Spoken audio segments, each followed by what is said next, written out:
mga ka-friendship, good morning. Ngayon lang ako nag-video.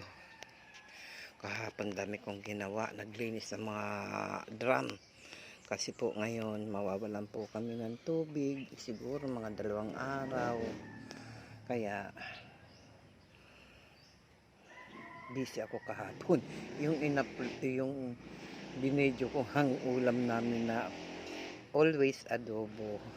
Ngayon ko lang na kasi may binayaran ako ng bahay kahapon. Kasi itong bahay namin sa NHA po to. Kaya nagbayad ako kahapon. Kaya mabilisan lang yung luto ko. Kahapon kaya adobo na naman. Ewan ko ngayon kung anong ulam namin. Magandang umaga po sa inyong lahat. Ito na naman po ako. Yan mga manok ko, nagkakagulo. Yung 4 na lalaki, hinahabol. Kaya nawala yung isang manok ko. Kahabol nila. Kasi 4 na lalaki lumaki na kasi. Hindi ko na sila mahuli.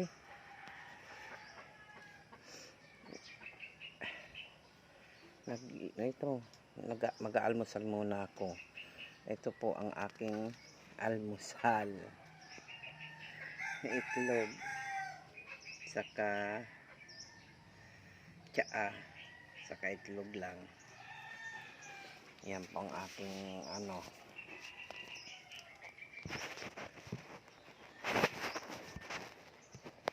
yan po. Kahapon ay yung ayan, di umalis po ako nung nakaraan. Umalis ako yung aso ko na naman na na naman siya ng mga na naman siya ng mga kapitbahay ko. Tsaka nakakatalon siya sa bakod na dumating ako nasa labas.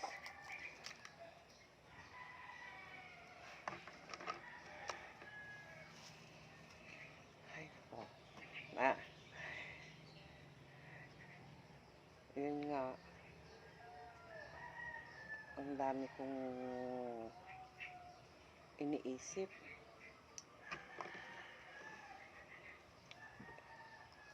Dahil nga gusto ko nang ibenta nga tong mga pusa ko. Ay nako, kasi hindi ko na kaya. Yung pagkain lang sa araw-araw, 65 pesos. Kaya nga sabi ng mga anak ko, hindi ko na kaya mag-alaga kasi may mga manok pa. May aso pang pasaway.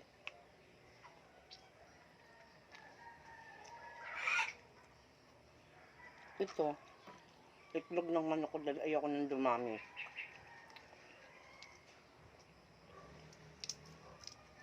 Pagkatapos nawawala lang. Kaya naiinis ako. Sabi ko sa asawa ko, pinapaalaga niyo ako ng mga manok. Kasi wala kayong mga kulungan. Katulad ganyan. Habulan ng habulan. Habulan ng habulan. Siyempre, saan pupunta yung mga manok? Lilipad.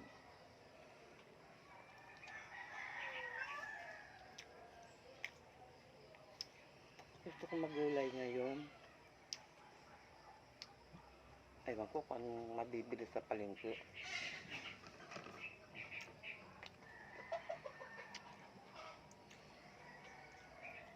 Ano kayo? Nag-almusal na ba kayo? Yun ang almusal ko.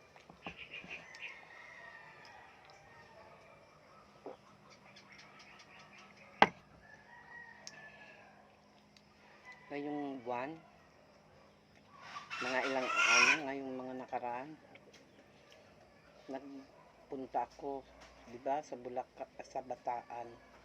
Ngayon naman, nabisita ko yung nanay kong tagal ko na hindi nakikita. Ngayon, ayan, lagi ko nakakausap ngayon sa cellphone. Tumahimik daw yung nanay ko, makulit kasi.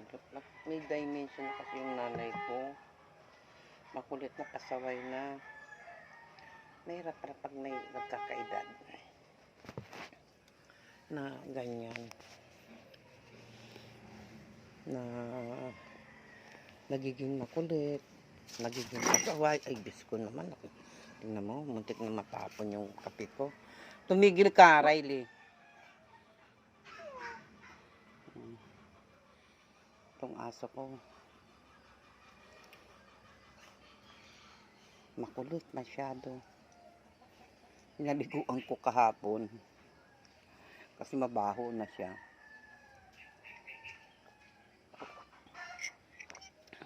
Sabi ko nga kaya uuwi yung asawa ko. Para mahuli na itong mga manok. Sabi ko nga, dalhin niya na.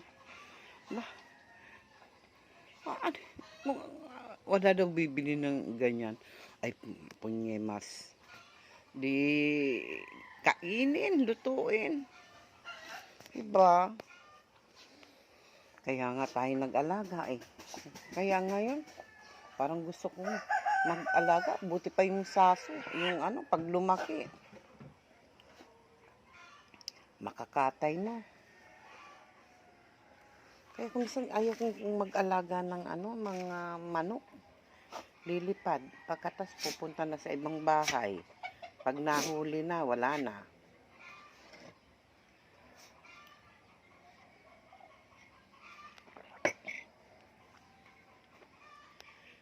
Kayo, ano mga almusal nyo? Mga ka-friendship. Natamad ako maglakad-lakad. Mag-i-exercise na ako. Parang ang bigat ng dinadala ko. Tumaba ako ngayon career-reels. Puro pagkain. Tumaba ako ngayon. Siguro, tumaas ang timbang ko. Kasi parang iba ng pakiramdam ko. Yung mga tuhod ko. Itong manok na to, nasakit ang ulok mo. Ay, nako. Ito mo. Nakakulong na yung kakalantariin niya. Mamaya mawawalan ng tubig. Ay, nako, mga ka-friendship.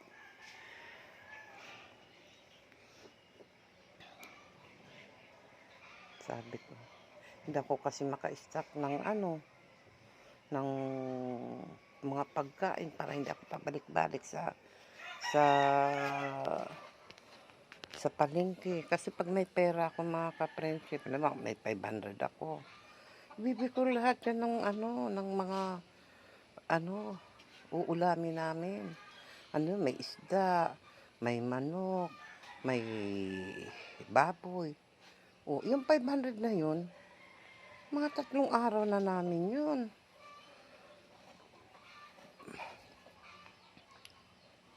Kaya, mas nakakatipid. Ang binibili ko, 150. Halimbawa, isa kasi 150. Isang araw namin na manok. 2 150. Kung hindi naman, baboy, 150. Kalahating kilo. May isda ka pa, 3 araw mo na yun. Mas magastos yung araw-araw. Tapos may bawang sibuyas ka lang. Bawang, sibuyas, mga luya, mga iyan. Ang mana ngayon ng mga sibuyas, saka yung yung sili, mahal kaya. 3 piraso, 5 piso. Bili ko nung nakaraan. Kaya mahirap maggulay ngayon kasi mahal. Kaya mamaya subukan kong makapunta ng palengke. Makabili, wala na akong sabon.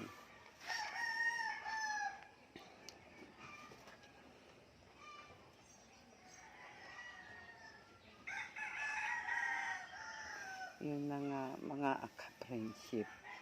Kasi yung bahay ng kapatid ko, pag bumubukas, pag bumukas, mabigat ang mabigat ang mararamdaman mo na may pumasok at may lumabas. Ngayon, parang nagising pati ako. May bumukas.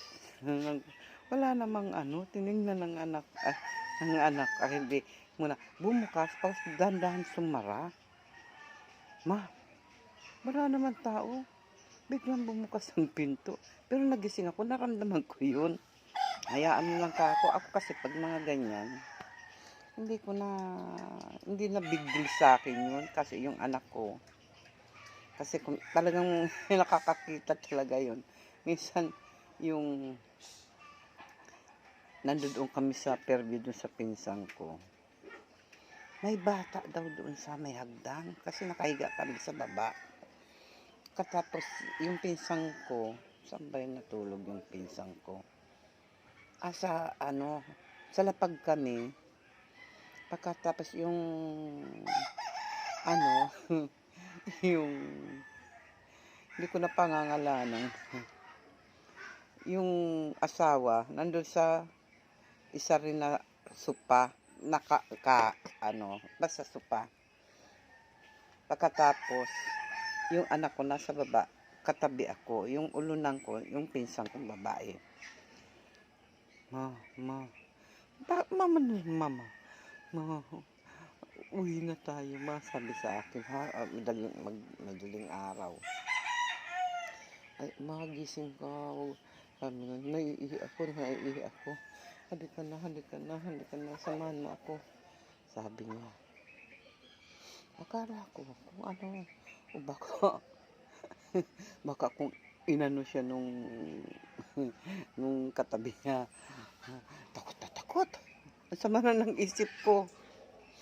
Kasi, ngayon, halika na, umihi ka na.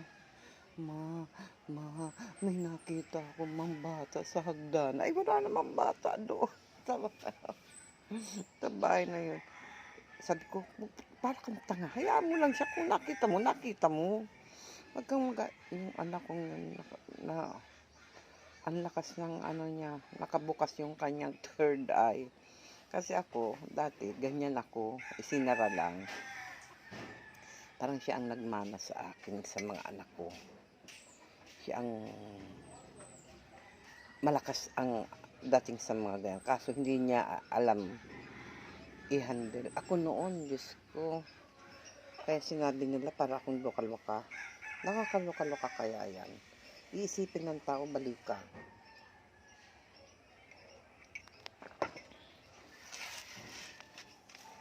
Mga ganyan mga nakakakita na hindi nila kaya.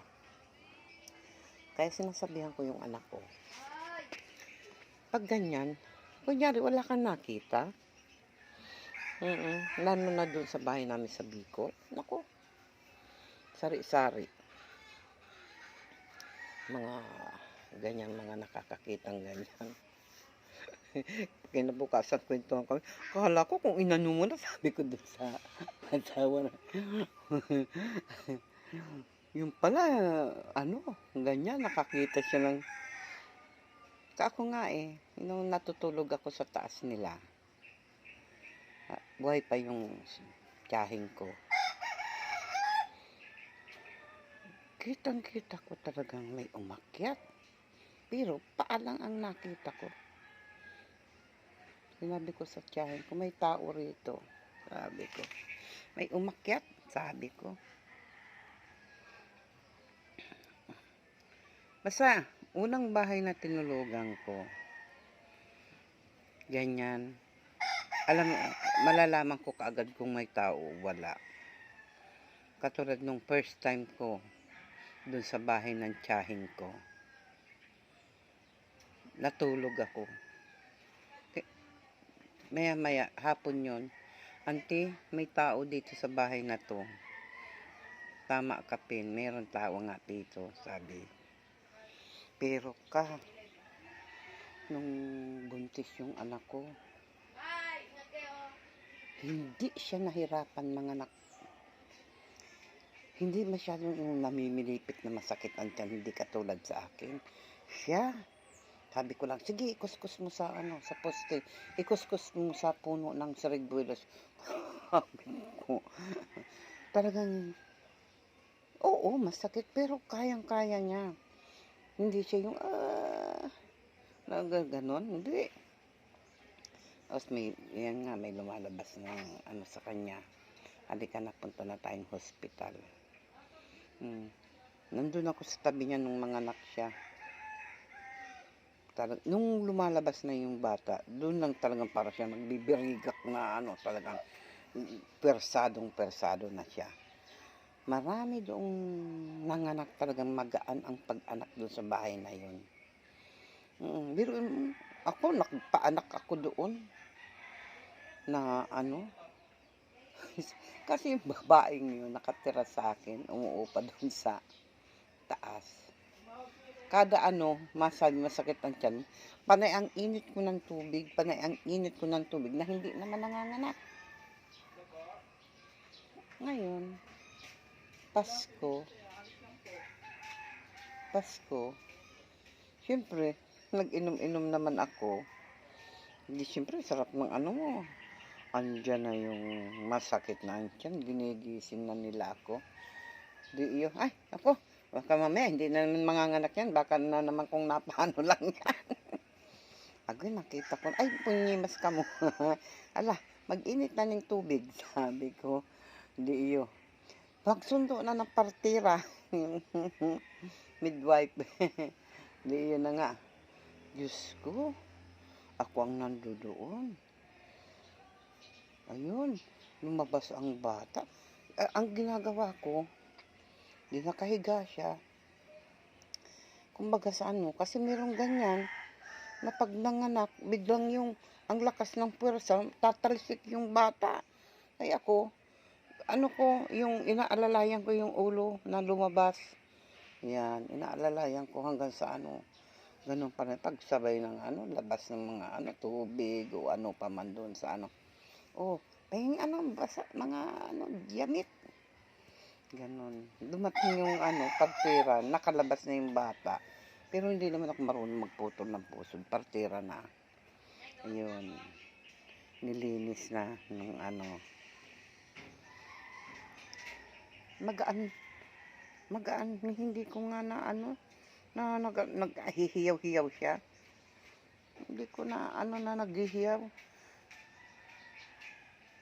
Kaya marami nagsasabi na yung ano, yung bahay na yun ng tiyahin ko sa Bicol, magaan manganak. Oo. Saka hindi kami doon naghirap nung katagalan. Una, talagang mahirap ang buhay sa probinsya. Pero nung katagalan, kasi tagal ko nang hindi nakauwi ng probinsya. Kasi 15 years old lang ako, wala na ako sa amin sa probinsya. Dito na talaga ako lumaki sa Maynila. Ngayon, Rio, lahat ng mga nangupahan, andyan yung na-video pa nila, 2 duwende.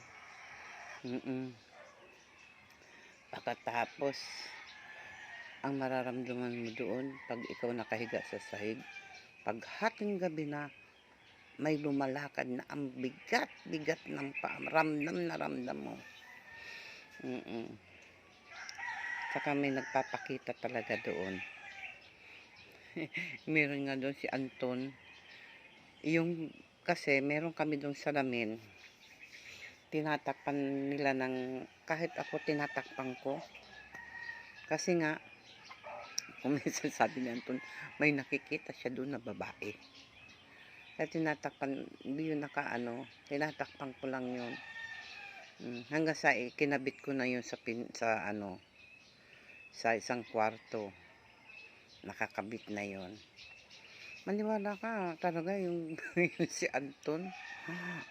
Hindi ang babangon, iihi na lang siya kung saan siya nandun sa higaan. Galit na galit yung mga kasama niya, mga trabahador. Kasi nga pati sila basa. Galit na galit sila. Malaki na yun. Mga trabahador no ng auntie ko.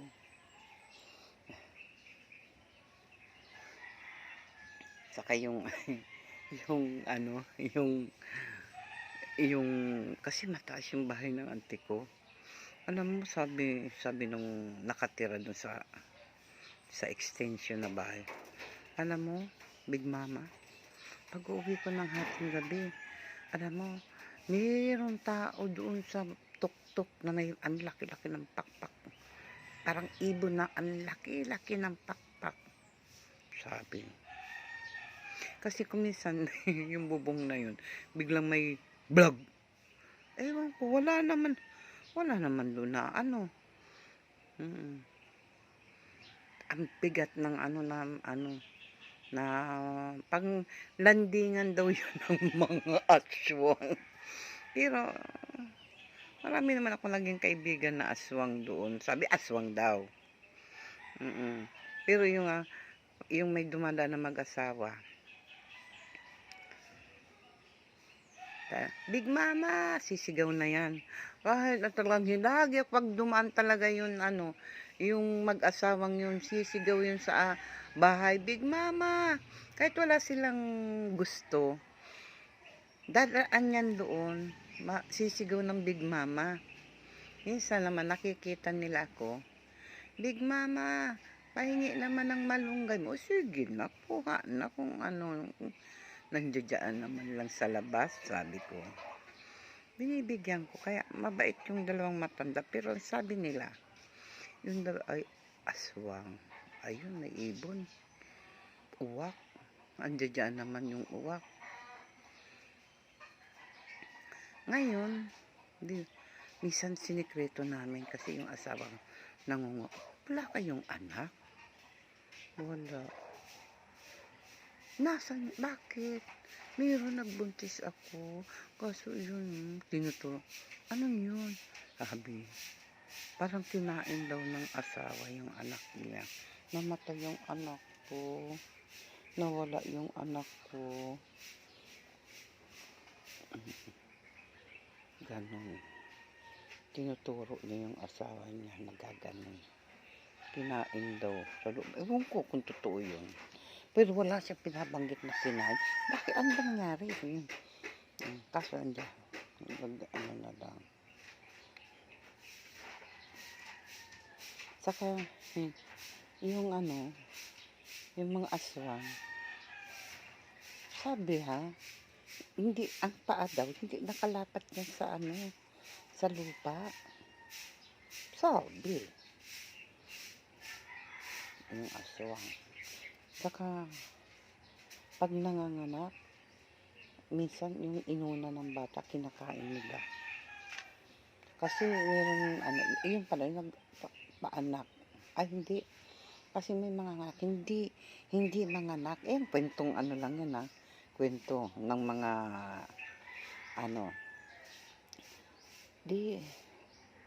balita na naaswang yung partera, yung mga nagpapaanak. Ang kaso, kumbaga sa hindi man nila na papatunayan. Ngayon, yung nanganganak, hirap na. Kasi, sabi, ganun daw, sinisinghot ng sinisinghot. Ano po, kaya nyo po ba paanakin ang asawa ko? Sabing ganun. Sige, liiyo. Oo, kaya po. Kaso ang tagal na, ang ginawa ng asawa, ng mga, nandoon din yung, nandoon din yung magulang sa kasawa. Tumawag ka na ng, iba. Yun, sabi. Dumating na ngayon yung partira na isa. Ay nako, inaaswang ang asawa mo, sabi. Kumuha ka dyan ng ng manok, saka ka ng goma. Pausok yun, umalis yung yung babae, yung nagpapaanak. Pagkatapos ng mga anak na, nakita nila, kinakain yung inuunan. Nakita nila na gano'n ang nangyari. Yung nakaraos, muntik pang mamatay yung Kasi totoo yun. Kasi pag lalo yung mga anak. Kasi, ang kwento ko nga na yung manugang ko kasi yung kapatid niya manganganak. Ayan si Lala.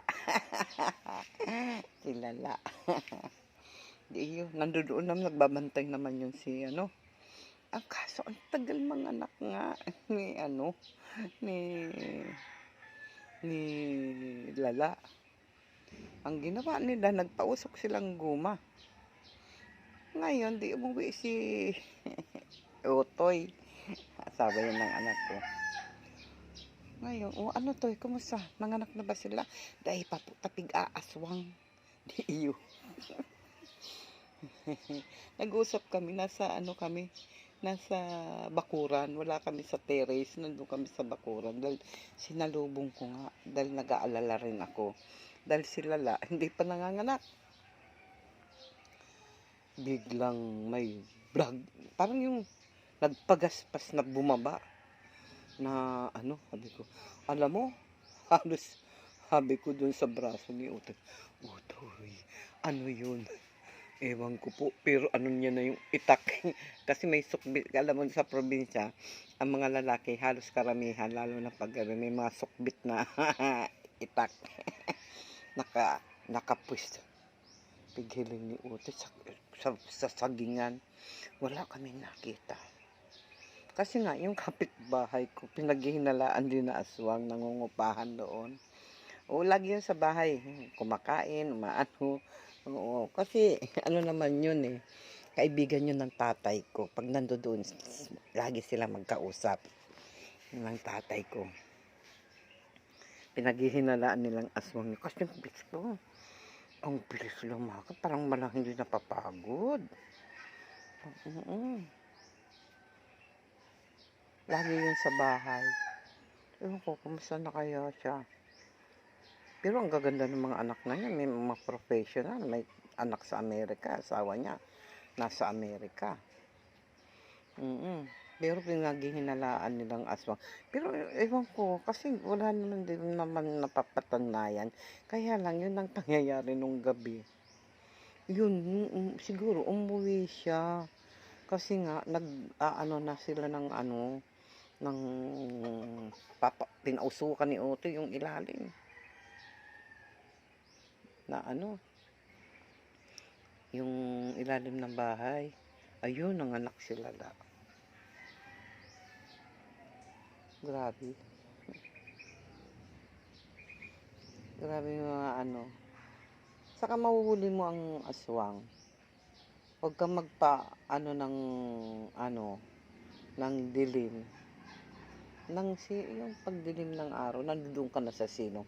Tingnan mo, may lalapit din doon. Ako naman. Ganyan.